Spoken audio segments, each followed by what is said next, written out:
The low, rhythmic thumping began so subtly it felt less like a sound and more like a pressure change in the air. A distant heartbeat felt in the bones. Liam Sterling felt it first, a faint vibration through the polished mahogany of the dining table. Across from him, his wife Clara was laughing. It was a beautiful sound, crystalline and bright, but tonight it held the sharp, cutting edge of polished glass. Her audience, the Bradford family, was rapt. Her father, Richard Bradford, patriarch of Bradford construction, and a man built of equal parts expensive tailoring and unshakable arrogance, leaned forward with a patronizing smile. Her brother Marcus, whose smirk was a permanent fixture on his face, swirled the deep red vintage in his glass, looking at Liam over the rim with open disdain. Her mother Eleanor offered a look of gentle, pitying concern that was somehow more insulting than all the rest. "He's just so content in his little world," Clara was saying, the crescendo of her anecdote. She gestured vaguely towards Liam with a flick of her wrist, a gesture that dismissed his entire existence. "He has his little drawings, his quiet little life. It's sweet, really." The thumping grew louder, no longer a feeling but an audible, percussive chop that sliced through the elegant ambiance of the Bradford dining room.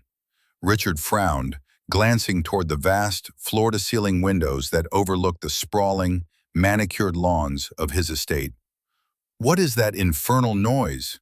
Sounds like a rogue news chopper." Clara waved a dismissive hand, her focus locked on her narrative.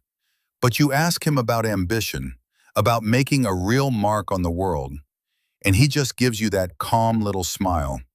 She turned her gaze on Liam, her eyes sparkling with mirth, not malice. To her, this was not cruelty.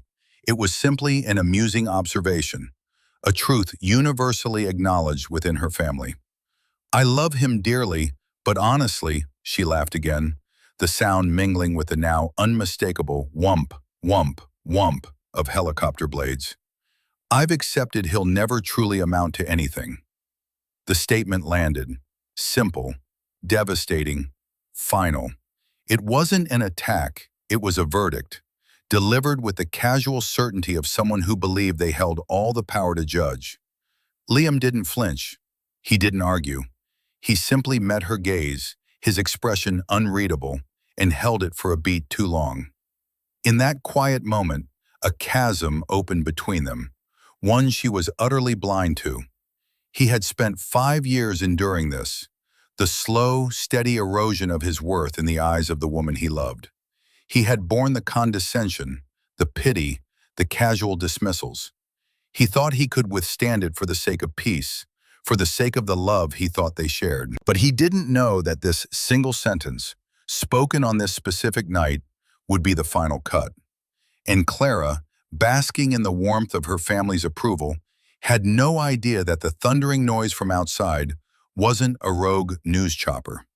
It was the sound of her husband's real life arriving to collect him, and the sound of her own world about to be irrevocably shattered. Hello, everyone, and thank you for joining us for this story. We've all felt underestimated at some point, haven't we? If you're ready for a story about quiet strength and satisfying justice, give this video a like and subscribe to the channel so you don't miss what happens next. And let us know in the comments where you're watching from. We love seeing how far our stories travel. Now let's get back to that dinner party. The air in the Bradford dining room was thick with the scent of roasted rosemary lamb, expensive wine, and self-satisfaction. It was an atmosphere Liam had learned to breathe, but had never grown accustomed to. For 5 years, these weekly dinners had been a ritual of quiet humiliation.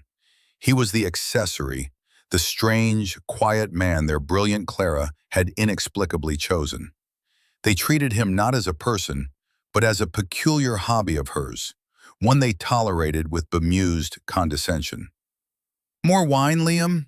Richard's voice boomed, already signaling the butler. It wasn't a question, it was a command disguised as generosity. Richard Bradford did not ask, he bestowed.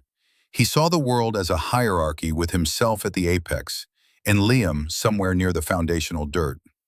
"You need to put some fire in your belly. A man can't live on..." What is it you do again? Conceptual design? I'm an architect, Richard, Liam replied, his voice even and calm. It was a correction he had made 100 times. Marcus snorted into his napkin. Architect, right. You draw pretty pictures of buildings that never get made. Meanwhile, he gestured around the table, encompassing his father, and by extension, the entire Bradford legacy. We actually build things. We put steel in the sky.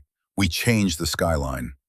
Now, Marcus, Eleanor chided gently, placing a delicate, ring-laden hand on her son's arm. Liam's work is very creative. The word hung in the air, imbued with the meaning she intended. Frivolous, unprofitable, unimportant. Liam took a slow sip of water. He could feel the familiar heat of frustration rising in his chest, an old and weary anger. He had long ago mastered the art of quenching it before it could reach his face. He reached into the inner pocket of his jacket, his fingers brushing against a cool, metallic cylinder. It was a pen, simple and elegant in its design. To the Bradfords, it was just a pen. To Liam, it was a repository of his true life. It was a high-frequency stylus, the key to the encrypted servers where his real work lived. The blueprints and financial models for projects so vast, so ambitious, they would make Bradford construction look like a child's collection of building blocks. He drew it out, holding it in his hand beneath the table, its familiar weight a secret anchor in this sea of condescension. Clara, oblivious to the silent drama unfolding within her husband, reached across the table and squeezed his hand. It was meant as a gesture of affection, of solidarity, but it felt like a leash. Don't mind them, darling. I appreciate your creativity. She smiled, then turned back to her father. Speaking of changing the skyline, Daddy, tell us about the Helios project. You said you had news. Richard's chest puffed out. The annoyance at the helicopter noise was momentarily forgotten, replaced by the glow of his own importance. Ah, yes, the Helios project. He leaned back, assuming the posture of a king addressing his court.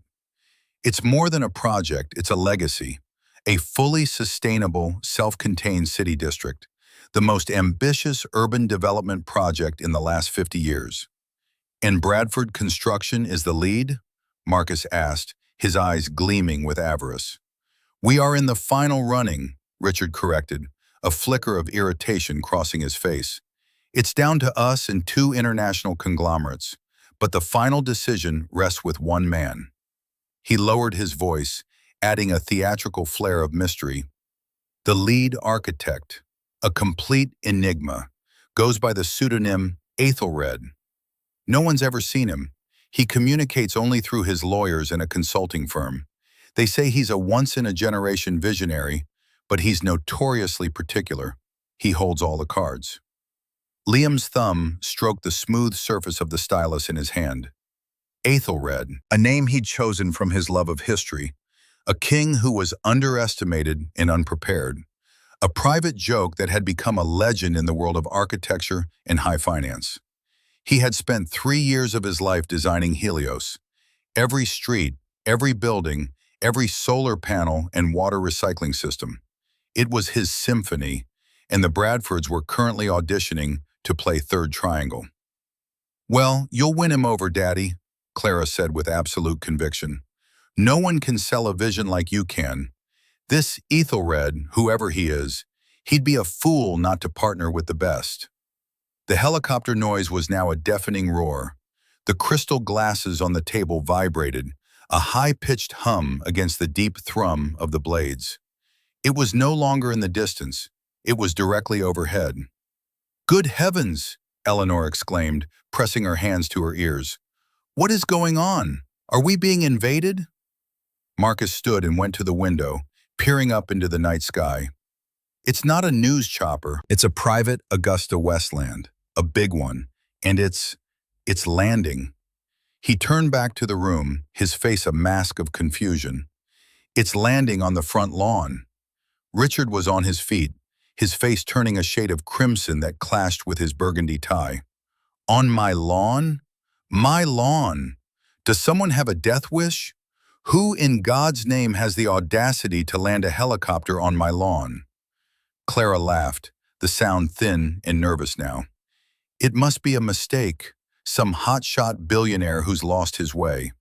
She glanced at Liam, who was still sitting perfectly calm, his hand resting on the table next to his plate. The pen was no longer in his grasp. He was simply watching them, his eyes holding a depth of stillness that was suddenly unsettling. It was in that moment she decided to deliver the final, thoughtless jab, a nervous deflection from the chaos outside. "Maybe it's for you, Liam," she joked, forcing a light tone. "Maybe your ship has finally come in, or, your helicopter." The joke fell flat, swallowed by the overwhelming noise. Then she added, with the finality he would never forget, the words that would echo in the ruins of their marriage. "I love him dearly, but honestly, I've accepted he'll never truly amount to anything." And as the words left her lips, the roar of the engines outside began to wind down, replaced by the soft, powerful whir of decelerating blades. A brilliant white searchlight from the aircraft cut through the night, flooding the dining room with an ethereal glow and silhouetting them all in their shock and arrogance. In the sudden relative quiet, Liam placed his napkin neatly on the table. He looked at Clara, at Richard, at Marcus. He saw not just their faces, but a collage of 5 years of slights, of being patted on the head, of being tolerated. He saw the anniversary dinner where Richard had, jokingly, offered to get him a real job in the Bradford mailroom. He saw the family vacation where Marcus had referred to him as Clara's charity case within his earshot. He saw the countless times Clara had defended her family's behavior with a weary, "That's just how they are, darling. Don't take it so personally." He took it all in, this final, perfect tableau of their disdain. Then he stood up. His movement was so deliberate, so devoid of his usual diffidence, that it commanded the room's attention. Every eye was on him. "You're right, Richard," Liam said, his voice cutting through the residual hum from outside with newfound authority. "Someone does have the audacity." He looked at his wife, her face a painting of confusion, the laughing smile frozen and fading on her lips. "I believe," Liam said, his voice calm, steady, and utterly devoid of the man they thought they knew, "that's for me." The silence that followed was more profound than the noise that had preceded it. It was a silence filled with the screeching halt of lifelong assumptions. Richard stared, his mouth slightly agape. Marcus's smirk had vanished, replaced by a slack-jawed gape. Clara just looked at him, her brow furrowed, trying to understand the joke, because it had to be a joke. Her quiet, unassuming husband, the man who drew pictures and had no ambition, was claiming the ostentatious machine currently tearing up her father's prize-winning turf. "Liam, don't be ridiculous," she said, a nervous laugh catching in her throat. "Sit down, this isn't funny." But Liam didn't sit down. He walked towards the grand foyer, his footsteps echoing on the marble floor. The heavy oak front doors, which a moment ago had seemed like an impenetrable barrier to the outside world, were pushed open by a member of the Bradford household staff, whose face was a mixture of terror and awe. Framed in the doorway, against the blinding white light of the helicopter's landing lamp, stood a woman. She was tall and impeccably dressed in a dark, tailored suit. Her silver hair was cut in a sharp, modern style, and she held a slim tablet in one hand. Her expression was one of crisp, no-nonsense professionalism. She scanned the stunned faces in the dining room before her eyes landed on Liam. A subtle shift occurred in her demeanor. The sternness softened into profound respect. "Mr. Sterling," she said, her voice clear and carrying, "I apologize for the dramatic arrival. We were on a tight schedule." Liam inclined his head. "Evelyn, it's no problem. I was just finishing dinner." Evelyn Reed, senior partner at the international consulting firm that represented Ethelred, the ghost in the machine of the Helios project, stepped inside. Her eyes swept over the Bradfords, a quick, dismissive appraisal that took in the opulent room, the half-eaten gourmet meal, the expensive clothes. It was the look of a predator assessing harmless, decorative prey. Richard finally found his voice, sputtering with indignation. "Who are you? Who is this? What is the meaning of this intrusion?" Evelyn's gaze settled on him, cold and analytical. "You must be Richard Bradford," she stated, not asked. "We've reviewed your company's preliminary bid." The way she said preliminary bid made it sound like a child's crayon drawing submitted to an art competition. She then turned her full attention back to Liam, her tone shifting back to one of deference. "Sir, the final consortium agreements for Helios are ready for your signature. The board in Zurich is waiting for your final authorization before we can issue the press release at 800 tomorrow morning." "Sir," the word detonated in the room. Marcus choked on a gasp. Eleanor's hand flew to her pearls, clutching them like a rosary. Richard's face went from crimson to a ghastly, pale white. His entire body seemed to shrink inside his expensive suit. But it was Clara who had the most visceral reaction. She stared at Liam, at this man she had slept beside for 5 years, this man she thought she knew as intimately as her own reflection. She saw him standing there, bathed in the helicopter's light, being addressed as "Sir" by this powerful, imposing woman. She saw the deference in the woman's eyes, a deference she had never once shown him herself. "Liam?" Her voice was a whisper, a fragile thread in the suddenly vast space. "Liam, what is she talking about? Helios? What is the Helios project?" Liam turned to face her fully. The quiet, accommodating man was gone. In his place stood a stranger, a man of quiet authority and immense hidden power. He looked at her, and for the first time, he didn't try to hide the disappointment in his eyes. "It's a project I've been working on for the past 3 years, Clara," he said. His voice was not angry. It was something far worse. It was weary. It was final. "It's one of my little drawings." He let the words hang in the air, a perfect, brutal echo of her own dismissiveness. He then looked past her to her father, who was now leaning against the dining table as if his legs might give out. "Richard," Liam said, his tone shifting to one of business. "Evelyn mentioned you submitted a bid. For a subcontracting role, I presume? Foundation and framework?" Richard's mind was reeling, trying to connect the dots, to process the impossible reality that was unfolding. The visionary architect, the global legend known only as Ethelred, the man who held the fate of his company's biggest ambition in his hands, was his quiet, pathetic son-in-law. The man he had openly mocked not 10 minutes ago. Ethelred. Richard breathed the name, the realization dawning with the force of a physical blow. You're Ethelred?" Liam gave a small, almost imperceptible nod. "It's a pseudonym. I find it helps maintain a degree of privacy." He glanced around the room, at the stunned, horrified faces of the family who had never once thought to ask him about the substance of his work, only to judge its perceived lack of status. "Privacy I have, until now, valued very highly," he added, his gaze finally settling back on Clara. Her face had crumpled, the beautiful, confident mask dissolving into a mess of shock and dawning horror. Tears welled in her eyes as the full implication of her words, of her actions, of her years of casual belittling crashed down upon her. "You said you accepted I'd never amount to anything," Liam said, his voice soft, but each word was a perfectly aimed dart.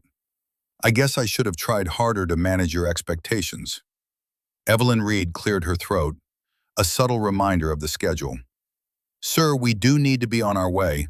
The finance minister of Singapore is waiting on a secure line for you." Liam nodded. He took a step towards the door, then paused.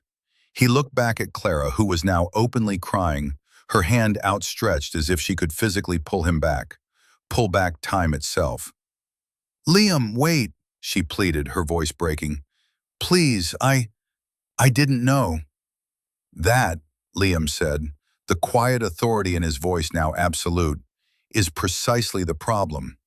He turned and walked out of the door, out of the house, out of the life they had built on a foundation of her family's arrogance and his silent pain. He left them frozen in the white light, a tableau of ruin, the scent of rosemary and lamb now mingling with the bitter smell of ashes. As he ducked under the still spinning blades and stepped into the waiting helicopter, he didn't look back. The ascent was smooth and swift, and as the aircraft climbed, the grand Bradford estate shrank below, becoming just another light in the vast darkness, a small, insignificant world he was finally leaving behind. Inside the luxurious cabin of the helicopter, the noise of the rotors faded to a manageable hum. The interior was appointed with cream leather seats and polished wood accents. A bottle of chilled water was waiting for him. Evelyn Reed sat opposite, her tablet already glowing. She waited for him to settle, giving him a moment of silence. "Are you all right, Mr. Sterling?" she asked, her professional demeanor softened by a genuine hint of concern. She had worked with him for 2 years, shielding his identity, executing his commands. She knew of his marriage, but he had never spoken of the details. She could, however, read a room. Liam took a long drink of water, the coolness a welcome contrast to the lingering heat of the confrontation. "I'm fine, Evelyn, thank you." He looked out the window at the glittering tapestry of the city lights spreading out beneath them. From this height, all the grand houses and towering skyscrapers looked small, part of a larger, interconnected design. It was how he had always seen the world. "The board has approved the final revision you submitted this afternoon," Evelyn said, all business once more. "The one concerning the ethical sourcing protocols for all primary contractors." Liam nodded. Good. That was what he had been finalizing on his tablet at the dinner table, under the dismissive gaze of his wife's family. While they were mocking his lack of ambition, he was embedding a non-negotiable clause into a $20 billion project that would force companies like Bradford Construction to either clean up their labor practices or be shut out completely. "Their preliminary bid," Evelyn continued, pulling up a file on her tablet, "Bradford Construction. It's adequate for a company of its size, but their labor violation record is problematic, and their environmental impact reports are creatively written." "I'm aware," Liam said quietly. He had known for months that Richard would bid on this. He had let it happen, wanting to see how it would play out. He had held this power, this knowledge for so long, waiting for, he wasn't sure what, a sign, an apology, a single moment of genuine respect from Clara, unprompted by any revelation of his success. A moment that had never come. "Their involvement is, of course, entirely at your discretion," Evelyn stated. "Given the circumstances, no one would question your decision to blacklist them entirely." Liam was silent for a long moment, watching the city scroll by. To blacklist them would be simple. It would be just. It would be the clean, satisfying revenge that a part of him craved. To see Richard's empire built on bluster and bullying crumble because of the man he called worthless.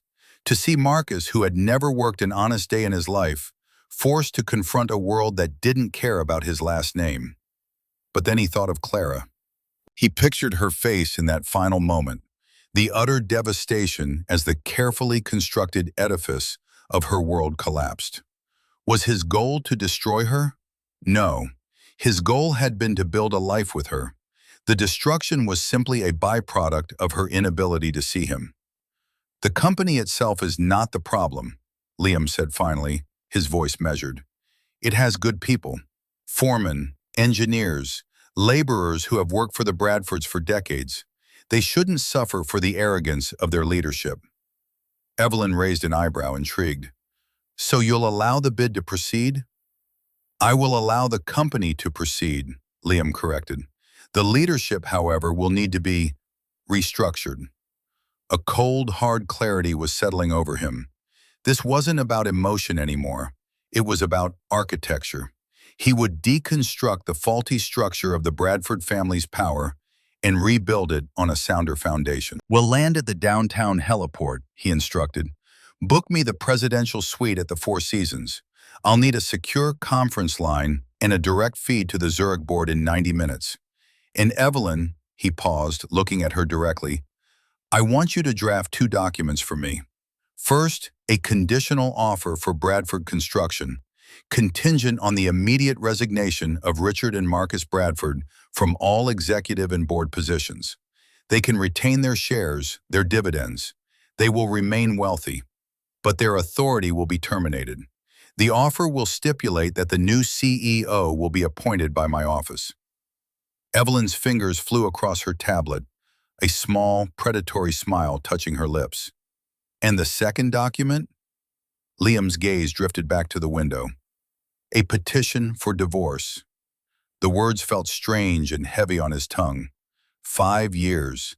It wasn't a long time in the grand scheme of a life, but it was long enough to build something. He had thought they were building a home, a partnership. He realized now that he had been the sole architect and laborer on that project, while she had been a resident who was constantly complaining about the decor. I'll have my personal legal team draft it and have it ready for your review by morning, Evelyn said softly. Thank you, Liam said. The rest of the flight was silent. Liam closed his eyes, not in exhaustion, but in focus. He was designing, again, not a city of steel and glass, but the blueprint for the rest of his life. The pain was there, a deep, resonant ache for the love he had thought was real. But beneath the pain there was something else, something he hadn't felt in a very long time, the solid, unshakable feeling of his own foundation beneath his feet. He was no longer a guest in someone else's house, abiding by their rules. He was home. Back at the Bradford estate, the silence was a suffocating blanket. The staff had scurried away, leaving the family alone in the wreckage of their dinner party. The half-eaten lamb grew cold on the bone. The expensive wine sat untouched. Richard had collapsed into his chair, his face gray. He stared at the empty space where Liam had stood, as if he could still see the ghost of his unassuming son-in-law. Aethelred, he whispered again, the name a curse. All this time, in my house, eating my food, he was laughing at me. He was laughing at all of us. No, Daddy, Clara said, her voice raw from weeping. She was slumped in her own chair, her makeup running in dark rivulets down her cheeks. He wasn't laughing. He never laughs. The truth of that statement hit her with fresh force. Liam's default expression was one of calm observation. She had called it a lack of passion, a lack of fire. She saw now it was the placid surface of an ocean, hiding unimaginable depths and power. Marcus began to pace, his usual swagger gone, replaced by a frantic, trapped energy. This can't be happening. It's a trick, a bluff. Who is that woman? We can call our lawyers. We can... He trailed off, knowing how empty the words were. The power, the sheer, effortless authority that had radiated from Liam and the woman named Evelyn was not a bluff. It was the genuine article.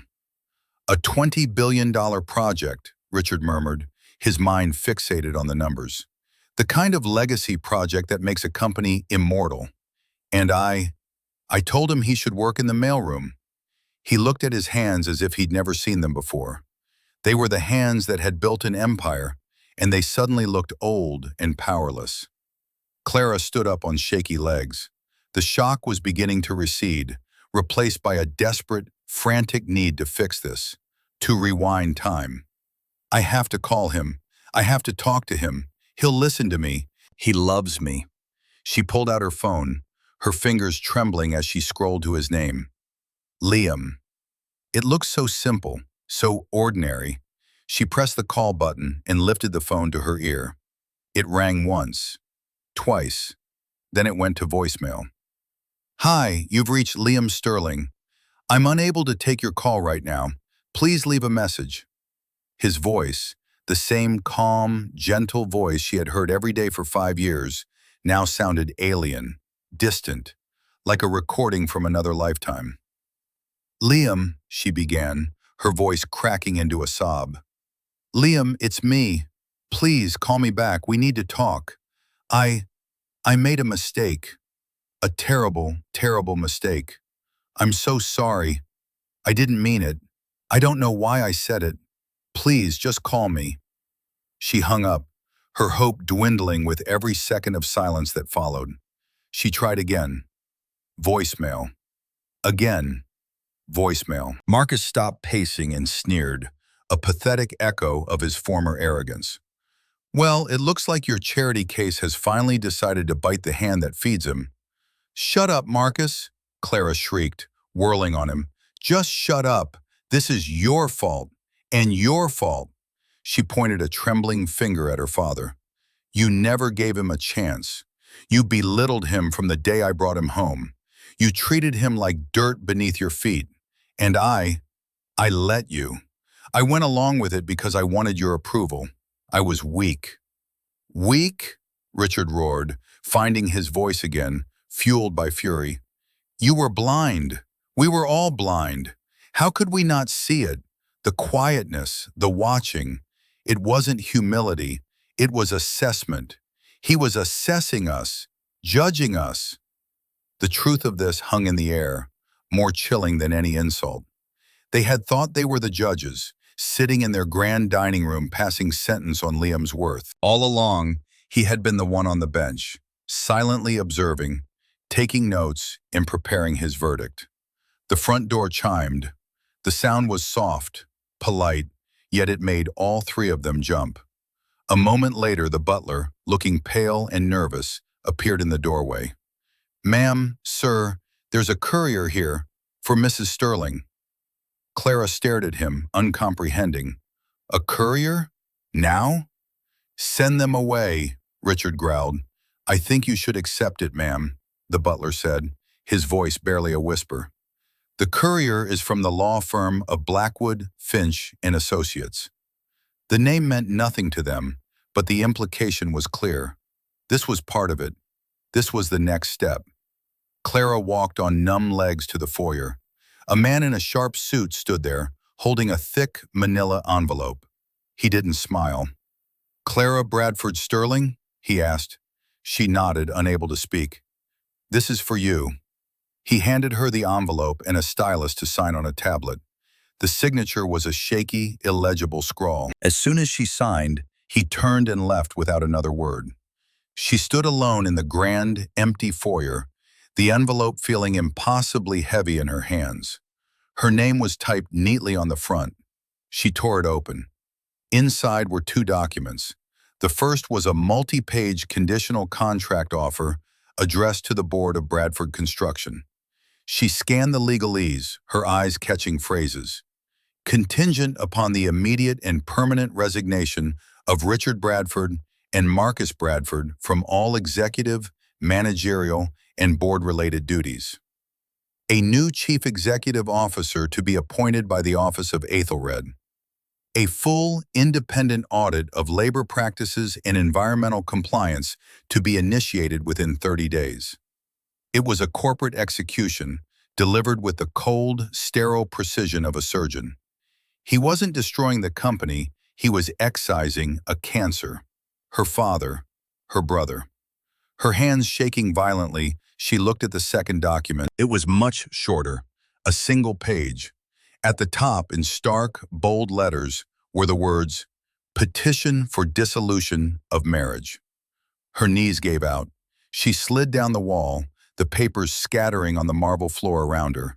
The petition lay face up. Her name, his name. Irreconcilable differences. The words were a lie. The differences had been perfectly reconcilable. The problem wasn't the differences, but the disrespect. A foundation she had not only neglected, but had actively helped to demolish. The sound that escaped her was not a cry of sadness. It was a primal wail of loss, the sound of a person realizing they had held a priceless treasure in their hands, and in a moment of stunning, arrogant blindness, had thrown it away for nothing. The presidential suite at the Four Seasons was less a room and more a penthouse apartment, with panoramic views of the city Liam was about to reshape. It was a world away from the stifling opulence of the Bradford estate. This was the clean, impersonal luxury of power, and Liam felt more at home here than he ever had in the house he shared with Clara. For 90 minutes he was not a husband, not a son-in-law, but Aethelred. Pacing the length of the living area, a headset on, he spoke with the collected authority of a general commanding his forces. He conferred with the board in Zurich, his voice calm and decisive as he laid out the final strategic moves before the project's public launch. He spoke with the Minister of Finance from Singapore, assuring him that the ethical sourcing protocols were non-negotiable and would in fact enhance the project's long-term profitability and global reputation. He moved billions of dollars and shifted the fates of corporations with the same quiet focus he used to sketch a roofline. Evelyn Reed sat at a glass desk in the corner, a silent, efficient whirlwind. She coordinated with legal teams on 3 continents, prepared press releases, and fielded calls from powerful people who were suddenly desperate to understand the new landscape. She was his shield and his sword, and she performed her duties with a fierce loyalty that was born of deep professional respect. When the final call was over, Liam took off the headset and stood by the floor-to-ceiling windows, looking down at the river of headlights flowing through the city's arteries. The anger and hurt from the dinner party had cooled, hardening into a resolute clarity. He had spent years trying to fit into Clara's world, contorting himself to be smaller, quieter, less of a threat to her family's fragile egos. He had thought that was the price of love. He saw now that love should have no such price. True partnership wasn't about diminishing oneself, but about having a safe space to be one's fullest self. His phone, which he had set to silent, buzzed on the table. He glanced at the screen.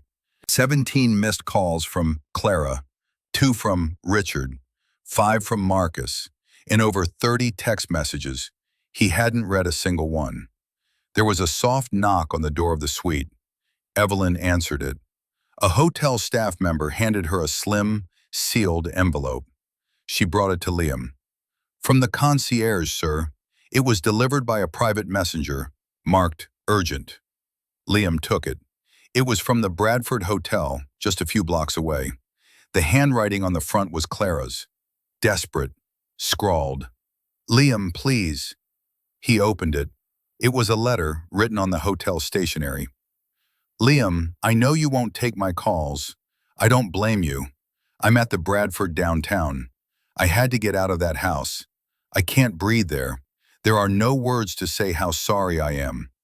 Sorry is a pathetic, tiny word for the canyon that has opened up between us. I see that now. I see everything now. It's like I've been living my whole life in a dark room, and you just threw open the curtains, and the sun is so bright, it's blinding. I read the papers, the offer for the company, the other one. I understand why you did it. I do. My father and my brother, they earned that. They earned their downfall with every condescending word, every dismissive joke. I see that so clearly now it makes me sick. But us, Liam, please, don't let them take us down too. Don't let their poison be the thing that ends us. I was wrong. I was weak and foolish and so desperate for the approval of people who don't matter that I failed to see the man who mattered most. The brilliant, incredible man who was sitting right beside me. I love you. I know I have a terrible way of showing it. I know I broke something tonight. But please, let me try to fix it. Let me earn your respect. Let me earn back your love. Just see me, please. I'm waiting. Clara. He read the letter twice. The words were filled with anguish, with regret, with a desperation that was undeniably real.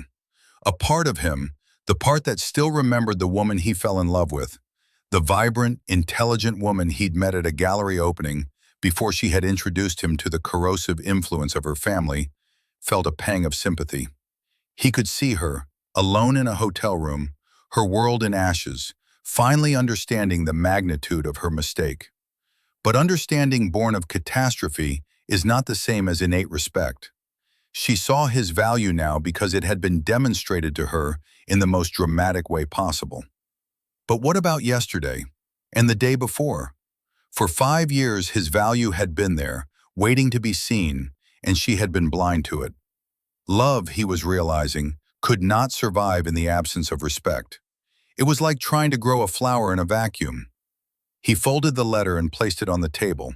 He looked at Evelyn. "Is my personal car ready?" "It's waiting downstairs, sir." "Good." He walked towards the bedroom to change out of the suit he had been wearing at dinner. It felt like a costume from a life that was no longer his. He needed to put on his own clothes.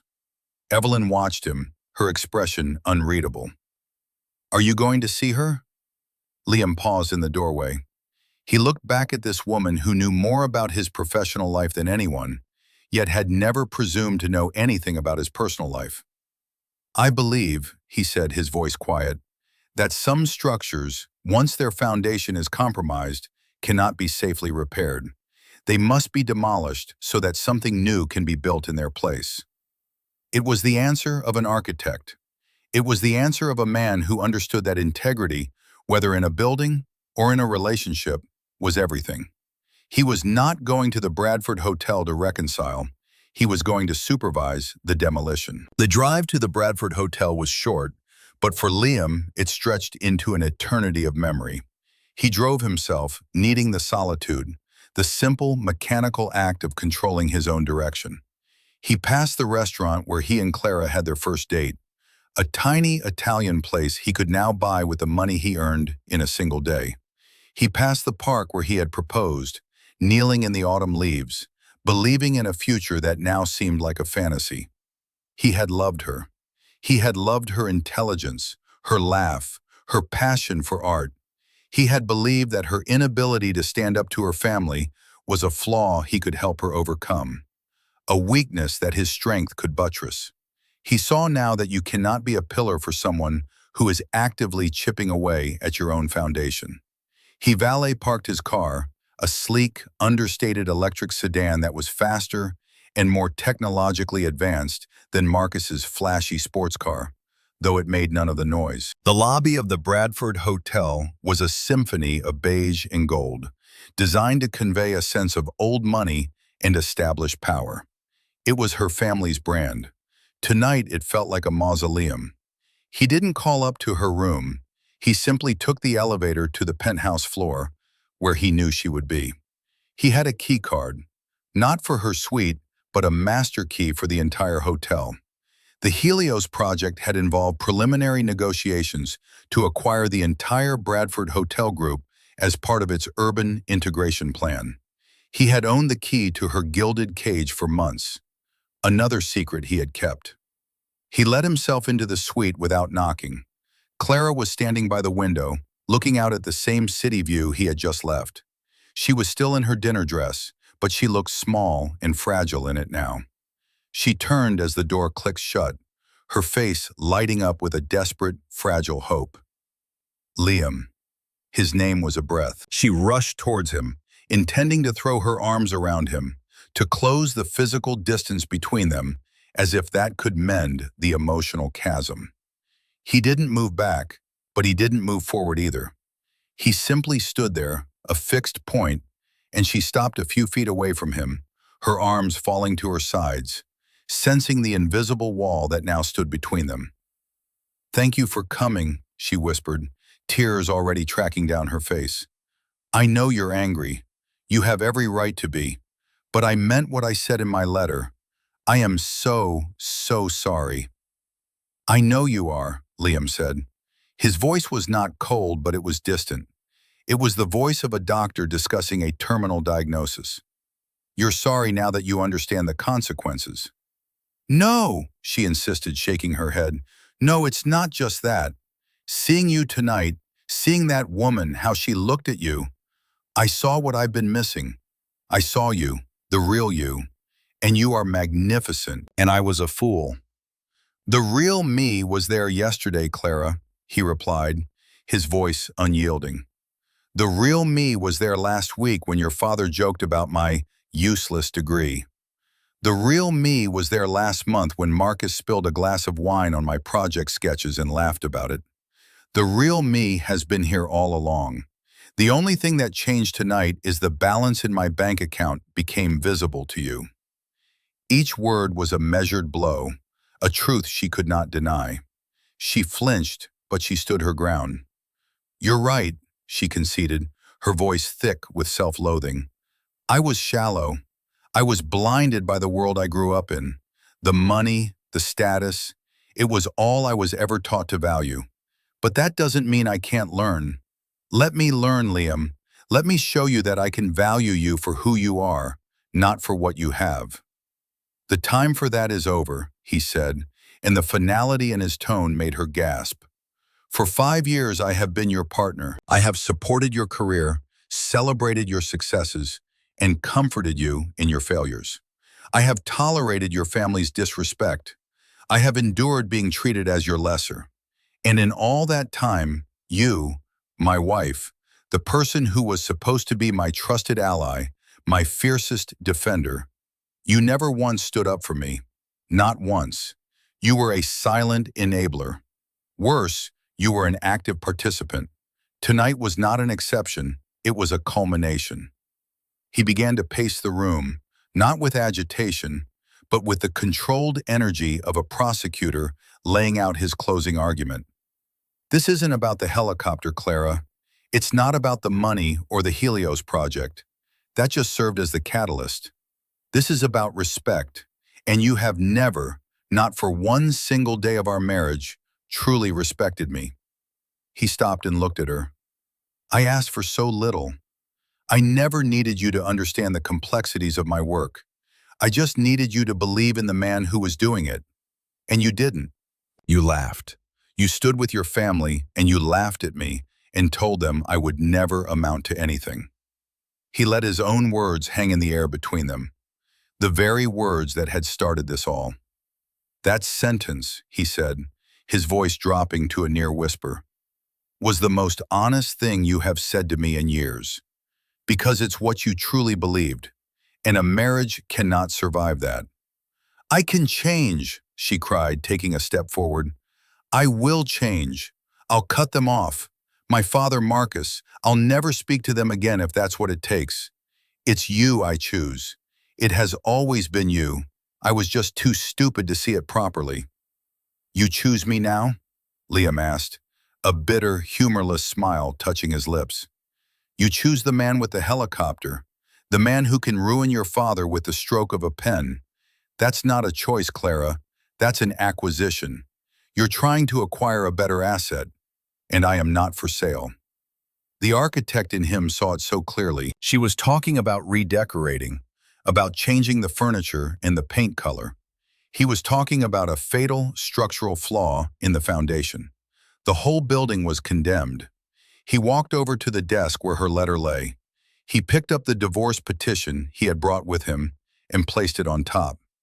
"I am not doing this to punish you," he said, and he meant it. "I am doing this to save myself. I have spent 5 years shrinking to fit into your world. I'm not willing to do it for one more day. I deserve a partner who sees my worth when I'm sitting quietly in a corner, not one who only recognizes it when a spotlight is shining on me." He turned to leave. "So that's it?" she choked out, her body trembling. 5 years? You're just throwing it all away?" Liam paused at the door, his back to her. "No, Clara," he said, his voice filled with a profound and weary sadness. "I'm not the one who threw it away." He opened the door and walked out, not looking back. He didn't hear her collapse into sobs behind him. He just kept walking, down the hall, into the elevator, and out into the cool night air. The demolition was complete. Now it was time to build. The days that followed were a whirlwind of controlled, decisive action. The news of the Helios project broke with the force of a thunderclap across the global financial and architectural worlds. The name Aethelred was on the cover of every major publication, but the real shockwave came when Aethelred's identity was revealed. Liam Sterling, an architect previously known only in elite circles, was the sole visionary and majority stakeholder. The second shockwave hit the local business community. Bradford Construction, poised for what should have been its crowning achievement, was instead the subject of a brutal corporate restructuring. The resignations of Richard and Marcus Bradford were announced in a terse press release. A new CEO, a woman with a formidable reputation for corporate turnarounds, handpicked by Evelyn Reed, was installed. The company's stock plummeted, then stabilized as the market realized it was not being destroyed, but saved from itself. Liam moved through it all with a preternatural calm. He worked out of his new office, a minimalist space with a commanding view of the future Helios site. He was no longer just an architect. He was the leader of a massive, intricate enterprise. He was decisive, fair, and demanding of excellence from everyone. His former quietness was revealed not as passivity, but as deep, strategic thought. The people who now worked for him respected him immensely. They saw his vision and were inspired by it. They saw his integrity and they trusted him. He had no contact with the Bradfords. His lawyers communicated with theirs. The divorce was proceeding, uncontested. He had been more than generous in the settlement, giving Clara the house and a financial package that would ensure she never had to worry about money. He wanted nothing from their shared past but his freedom. About a month after that night, he was on the construction site, a vast expanse of cleared earth where the foundations of his city were being laid. He was wearing jeans, work boots, and a hard hat, discussing a structural issue with the new CEO of the now reforming Bradford Construction and a team of engineers. He was in his element, solving problems, creating, building. He saw a car pull up at the edge of the site. A woman got out. It was Clara. She looked different. Her expensive clothes were gone, replaced by a simple dress.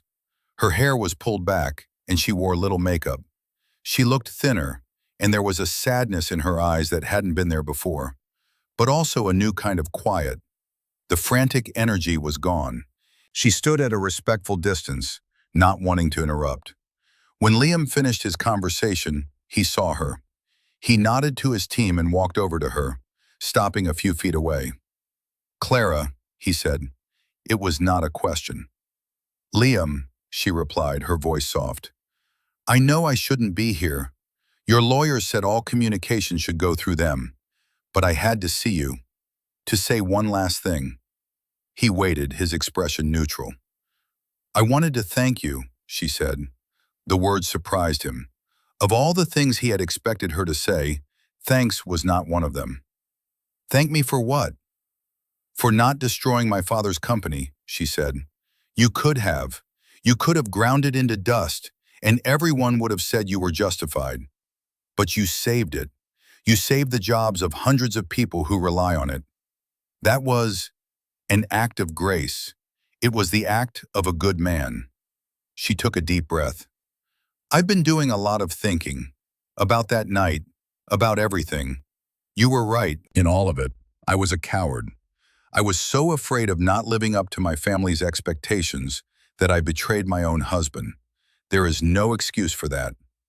She looked out at the vast construction site, at the cranes and the steel skeletons rising into the sky. "This is incredible, Liam. What you're building. It's a whole new world, and I finally understand. Your strength isn't loud. It's in the foundations. It's in the design. It's the kind of strength that lasts." Tears welled in her eyes, but she didn't let them fall. "I know I can't have you back. I know I don't deserve you. I just wanted you to know that I see it now. I see you, and I will spend the rest of my life regretting that I didn't see you sooner." She turned to leave. "Clara," Liam said. She stopped and looked back at him. "What will you do now?" he asked. It was a genuine question, born of a flicker of the old affection, the memory of the woman he once loved. A small, sad smile touched her lips. "I don't know. For the first time in my life, there's no one telling me what to do or who to be. My father and we're not speaking. Marcus blames me, you, the world. My mother just cries. I think I'm going to go back to school. I studied art history, remember? Before I went into marketing for my father's company. I think I'd like to work in a museum, a quiet place, a place where things of true, lasting value are appreciated. There it was, the final painful irony. She was seeking refuge in a world that operated on the very principle she had failed to apply to her own husband. Liam nodded slowly. "I wish you well, Clara." "You too, Liam," she said. "Build your city." She got back in her car and drove away, leaving him standing on the edge of his new world. He watched her go, a sense of closure settling over him. It wasn't a happy ending, it was a real one. It was the quiet, somber understanding that people make choices, and those choices have consequences. Her choices had led her here, to a place of lonely regret and a chance to rebuild a life of her own. His choices had led him here, to the cusp of his greatest achievement, a man finally free to be his fullest self. He turned back to the construction site, to the rising structures and the hum of activity. The pain of his lost marriage would fade, he knew. It would become a scar, a reminder of a lesson learned. But the future was here, waiting to be built. And for the first time in a long time, Liam Sterling felt not just content, but truly, deeply, and powerfully happy. He was a man who had amounted to something, not because a helicopter had landed for him, but because he had never, ever stopped believing in the value of his own design. And so we come to the end of our story. It's a powerful reminder that true worth isn't about flashy displays of wealth or status. It's about integrity, patience, and the quiet strength to know your own value, even when those closest to you refuse to see it. It's about building your life on a foundation of self-respect, a foundation that no amount of external judgment can ever shake. What did you think of Liam's final decision? Was it justice, mercy, or something in between? Let us know your thoughts in the comments below. We read every single one, and your insights are what make this community so special. If you found this story of vindication and redemption meaningful, please give this video a thumbs up and subscribe to our channel for more stories that make you think and feel. Thank you for being here, and we'll see you again next time.